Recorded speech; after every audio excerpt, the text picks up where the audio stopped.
Да!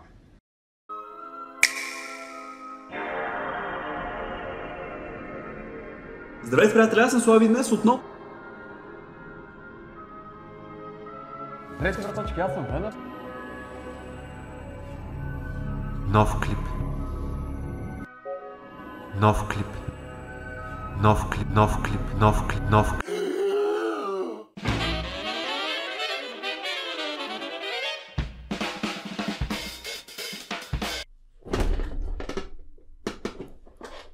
Та сто на Оскарца, брат.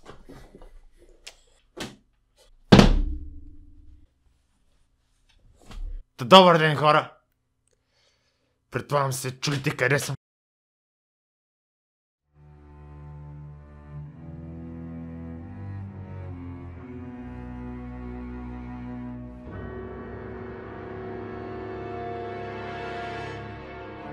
Значи не ме бе, откъде си, за къде си? Отворих този клип да разбера дали тия слушалки си струват парите, които сам изкарах, понеже това е единственото ревю на български, а аз знам само български, защото съм патриот, така че не ми губи времето и ми почва и с шибаното ревю.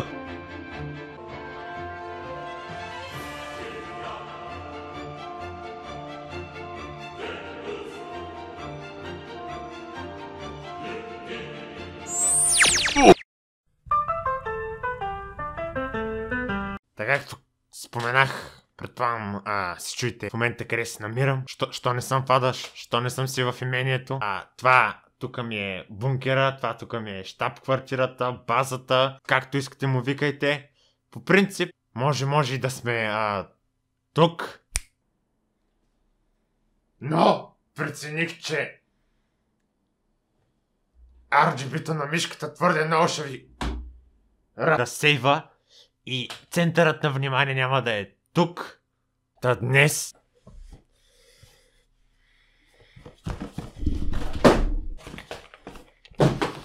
ще правим ревю на тия слушалки, които слушалки сте виждали и днес те са темата на нашия клип. Да, май трябва да започвам вече с ревюто. На секунда. Как се започва ревю? Да, какво има в кутията? Разбира се, вашите слушалки не идват с премиум джипове в кутия. С това да я махнем от погледите си. Кутията на слушалките е нормална кутия от картон. Няма кой знае какво се каже за нея. В нея ще намерите кълъфа на слушалките, или както му викат carrying case. А в кълъфа са самите слушалки. Един микро USB кабел за зареждане, който не съм сигурен дали е точно този кабел. И кабела беше в плик. Както и още един кабел 3.5 към 3.5 мм, който също беше в плик. И също не съм сигурен дали е точно този кабел. Имаше някакво умно опътване, дето не го знам къде е.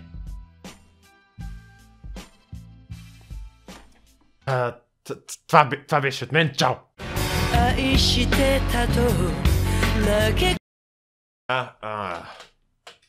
Предполагам, ще искате някакви спецификации или някакво по-подробно ревю. Сега ще говорим за скритите функции на продукта. Сега ще се питате, що за скритите, що няма да говорим нормални неща. Защото просто нормалните спецификации и повечето функции може да си ги погледнете на сайта на слушалките, ако им напишете името в Google. Аз не съм дал името.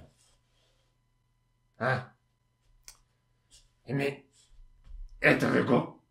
Оставил съм ми линк отдолу за инвалидите, които ти могат да пишат. Та обратно скрити функции. Какво имам предвид от това? Примерно, стария ми китайски телефон имаше скрита функция Котрон, за която аз не бях известен преди да го купя. Какво имам предвид по това? Всеки път, когато се зареждаше, можех просто да сложа един тиган върху него и да си опържа едно яйце. За съжаление, слушалките нямат тази функция. Жалко. Липсваше ми. Но да. Но, преди да продължим към конкретните скрити функции на тези слушалки, искам да изясня едно нещо. Те имат функцията шумоизолиране или както му викат Active Noise Cancelling. Тоест, вие имате един бутон, който го включвате и изолира шума. Но не абсолютно всеки шум. Примерно, ако просто сложите слушалките и включите Noise Cancelling, няма да спрете да чувате писъците и изстрелите от съседния апартамент. Или ако случайно сте отвлекли някой човек и му сложите слушалките, не очаквайте той да не чува, докато обсъждате плана с вашия съучастник. Така че да, защото слушалките имат микрофон в тях, който засича дали има някакъв постоянен шум около вас и изпращат вълни, които да не Не, спри. Кирви, какво правиш, бе, човек? Смисъл? Смисъл, какви си тия глупости, обясняваш? Образователен контент. Защо? Да образувам децата, които гледат... Окей, за монетизация. Монетизация. Ти си монетизирал канала дори. И да го беше монетизирал, ще да изкараш 20 стотинки, защото сме в България. Ако обичаш, дай под сценарий с тия глупости. Прав си. Няма смисъл го правя това. Обратно към простотия. Като изяснихме тия работи, мисля, че вече да поговорим за скритите функции. Може би най-значимата е, че въпреки, че слушалките изолират шум, те въобще не изолират шума, който те самите издават. С други думи, абсолютно всичко, което вие слушате на тези слушалки, се чува. Не ви препоръчвам да излезете навън. Първо, защото може някой да ви набие. Второ, не искам да изтървам на земята слушалки с 90 лева. Още по-малко си мислете, ходите в градския транспорт. Най-вероятно ще изгоните абсолютно всички около вас, което предполагам не е зле, защото така може да имате свободни места. Също много ви съветвам да не слушате нищо на тия слушалки, ако човекът, който ви е дал пари за тях, в момента е във вас, прибрал се от работа и е страшно изморен.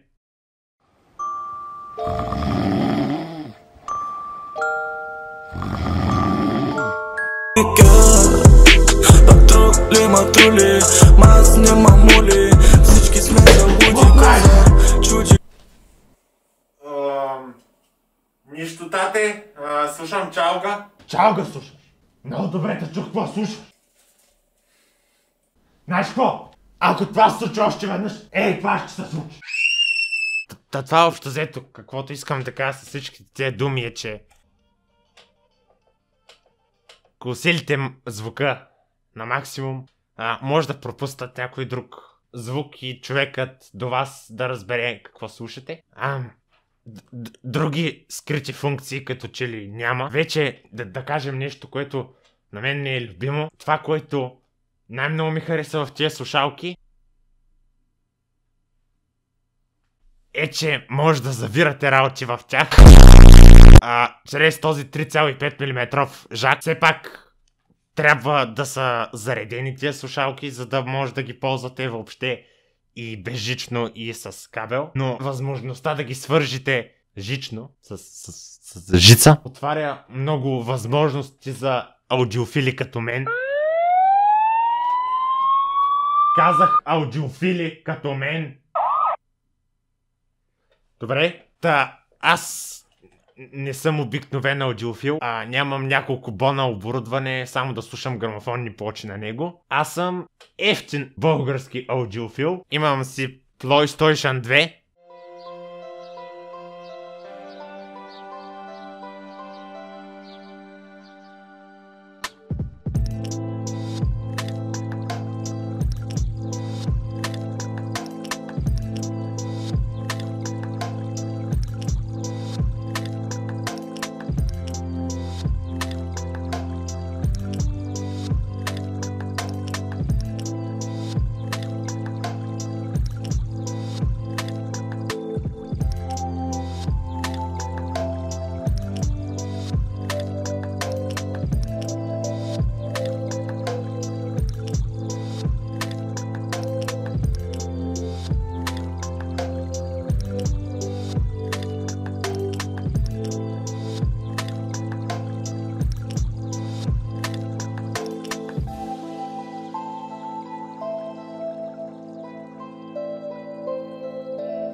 Това, което казваме, че ако ви се разправя с 300 преходници и 300 удължителя, да, по принцип може да ги свържете с тези слушалки и да изкарате някакъв по-плътен звук от тях. Но трябва да са към качествена уредба. Това е най-качественото нещо, което притежавам.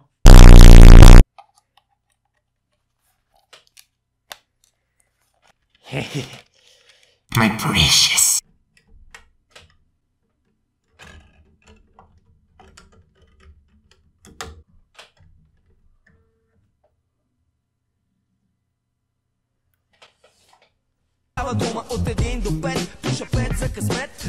Ако по някаква причина ще си причинявате всичкото е това свързване на гадости и на преходници, никога не включвайте noise cancelling, освен ако не си падате по ear rape. Ако ear rape ви е приятен, може да си го пуснете колкото искате.